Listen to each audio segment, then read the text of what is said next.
అహ్మదాబాద్లోని నరేంద్ర మోడీ స్టేడియంలో అక్టోబర్ 2, 2025న ప్రారంభమైన భారత్ మరియు వెస్టిండీస్ మధ్య మొదటి టెస్టు మ్యాచ్ మొదటి రోజు పూర్తిగా భారత్ జట్టు ఆధిపత్యంతో సాగింది.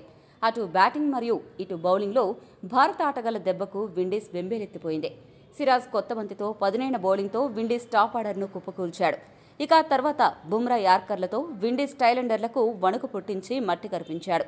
కుల్దీప్ సుందర్ కూడా ఒక చెయ్యి వేయడంతో విండీస్ 162 పరుగులకే చేతులెత్తేసింది. ఇక బ్యాటింగ్లో ఓపెనర్ కేఎల్ రాహుల్ మంచి బ్యాటింగ్తో అర్ధ సెంచరీ సాధించి ఇండియా భారీ స్కోరు చేయడానికి గట్టి పునాది వేశాడు. మొదటి టెస్ట్ మ్యాచ్ మొదటి రోజు హైలైట్స్ విషయానికి వస్తే వెస్టిండీస్ కెప్టెన్ రాస్టన్ చేజ్ టాస్ గెలిచి ముందుగా బ్యాటింగ్ ఎంచుకోవడంతో ఆట మొదలైంది. గిల్ టెస్ట్ కెప్టెన్ అయినప్పటి నుండి వరుసగా 6 టెస్ట్ మ్యాచ్ల్లో టాస్ ఓడిపోయాడు. దీంతో టెస్ట్ క్రికెట్ చరిత్రలో వరుసగా అత్యధిక సార్లు టాస్ ఓడిపోయిన కెప్టెన్ల జాబితాలో గిల్ 2వ స్థానంలో ఉన్నాడు. 7 సార్లతో మొదటి స్థానంలో బేవాన్ ఉన్నాడు. ఇక టాస్ గెలిచి బ్యాటింగ్ ఎంచుకున్న వెస్టిండీస్ జట్టుకు వారి నిర్ణయం పూర్తిగా తప్పని నిరూపితమైంది. ఆరంభం నుండి పిచ్ బౌలర్లకు సహకరించడం ప్రారంభించింది. భారత పేసర్లు మహ్మద్ సిరాజ్ మరియు జస్ప్రీత్ బుమ్రా అద్భుతమైన ప్రదర్శన కనబరిచారు. సిరాజ్ మరియు బుమ్రా కొత్త బంతితో కట్టుదిట్టంగా బౌలింగ్ చేసి విండీస్ టాప్ ఆర్డర్ను పడగొట్టారు. ఓపెనర్ టీ చంద్రపాల్ పరుగులేమి చేయకుండా సిరాజ్ బౌలింగ్లో కీపర్ ధ్రువ్ జురెల్కు క్యాచ్ ఇచ్చి వెనుదిరిగాడు. మరో ఓపెనర్ జాన్ క్యాంబెల్ 8 పరుగులు మాత్రమే చేసి బుమ్రా బౌలింగ్లో జురెల్కే చిక్కాడు.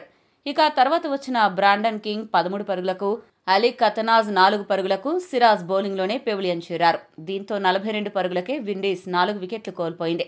ఇటువంటి క్లిష్ట పరిస్థితుల్లో కెప్టెన్ రాస్టన్ చేజ్ మరియు షై హోప్ ఇద్దరూ కలిసి కొంతవరకు ఇన్నింగ్స్ను నిలబెట్టడానికి ప్రయత్నించారు. కానీ వారు కూడా నిలదొక్కుకోలేకపోయారు. సరిగ్గా లంచ్ సెషన్ ముందు షై హోప్ 26 పరుగుల వద్ద క్లీన్ బౌల్డ్ అయ్యాడు. దీంతో లంచ్ సమయానికి వెస్టిండీస్ 90 పరుగులకే 5 వికెట్లు కోల్పోయి పీకల్లోతు కష్టాల్లో పడింది. మొదటి సెషన్తో పోలిస్తే రెండవ సెషన్లో వెస్టిండీస్ బ్యాటర్లు కొంత ప్రతిఘటించినా భారత బౌలర్ల ధాటికి వారు తట్టుకోలేకపోయారు. పేసర్లకు స్పిన్నర్లు కుల్దీప్ యాదవ్ మరియు వాషింగ్టన్ సుందర్ తోడవడంతో విండీస్ ఇన్నింగ్స్ త్వరగానే ముగిసింది. రెండవ సెషన్ ప్రారంభమైన కొద్దిసేపటికే రాస్టన్ చేజ్ 24 పరుగుల వద్ద సిరాజ్ బౌలింగ్లో అవుట్ అయ్యాడు.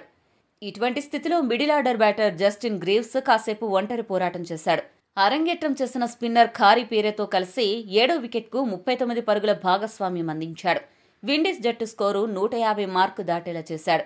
అయితే జస్టిస్ గ్రీవ్స్ను వాషింగ్టన్ సుందర్ 32 పరుగుల వద్ద అవుట్ చేసి తన మొదటి వికెట్ పడగొట్టాడు. ఇక చివర్లో బుమ్రా తన ఖచ్చితమైన యార్కర్లతో టైలెండర్ల వికెట్లను కూల్చగా చివరి వికెట్ను కుల్దీప్ యాదవ్ తీయడంతో వెస్టిండీస్ కేవలం 44.1 ఓవర్లలో 162 పరుగులకే ఆలౌట్ అయింది. రెండవ సెషన్లోనే టీ తాగే సమయానికి ముందే విండీస్ ఇన్నింగ్స్ ముగియడం విశేషం. ఈ మ్యాచ్లో జస్టిస్ గ్రీవ్స్ అత్యధిక పరుగులు చేసిన బ్యాటర్గా నిలిచాడు. వెస్టిండీస్ 44.1 ఓవర్లకే ఆలౌట్ అయింది. దీంతో భారత్ ఆడిన చివరి 10 టెస్ట్ ఇన్నింగ్స్లలో సందర్శక జట్టు తక్కువ ఓవర్లలో ఆలౌట్ కావడం ఇది రెండవసారి. గతంలో 2019లో జరిగిన డే నైట్ టెస్ట్లో 30.3 ఓవర్లలో ఆలౌట్ అయ్యి బంగ్లాదేశ్ మొదటి స్థానంలో నిలిచింది. ఇక భారత బౌలర్ల విషయానికొస్తే సిరాజ్ అద్భుత బౌలింగ్తో 4 వికెట్లు పడగొట్టి టాప్ వికెట్ టేకర్గా నిలిచాడు. విండీస్ టాప్ ఆర్డర్ను కుప్పకూల్చాడు. జస్ప్రీత్ బుమ్రా ఈ మ్యాచ్లో 3 వికెట్లు పడగొట్టడం ద్వారా స్వదేశంలో అత్యంత వేగంగా 50 వికెట్లు పడగొట్టిన భారతీయ పేసర్లలో బుమ్రా 24 ఇన్నింగ్స్లోనే ఈ ఘనత సాధించి మొదటి స్థానాన్ని అందుకున్నాడు. మిగిలిన బౌలర్స్లో కుల్దీప్ 2 వికెట్లు, సుందర్ 1 వికెట్ పడగొట్టారు.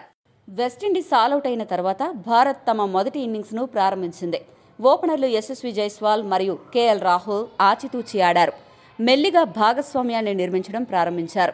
చూస్తుండగానే ఈ ఇద్దరు ఓపెనర్లు కలిసి 50 పరుగులకు పైగా ఓపెనింగ్ భాగస్వామ్యాన్ని నెలకొల్పారు. వీరిద్దరి భాగస్వామ్యం సాఫీగా సాగిపోతున్న తరుణంలో 36 పరుగుల వద్ద జైస్వాల్ భారీ షాట్ ఆడబోయి జేడెన్ సీల్స్ బౌలింగ్లో కీపర్కు క్యాచ్ ఇచ్చి అవుట్ అయ్యాడు. అలా భారత్ జట్టు 68 పరుగుల వద్ద తమ మొదటి వికెట్ కోల్పోయింది. జైస్వాల్ అవుట్ అయ్యాక క్రీజులోకి వచ్చిన సాయి సుదర్శన్ చాలా నెమ్మదిగా బ్యాటింగ్ చేశాడు. మరొక వికెట్ పడకుండా వీరిద్దరే మ్యాచ్ను ముగిస్తారు అని అందరూ భావించారు.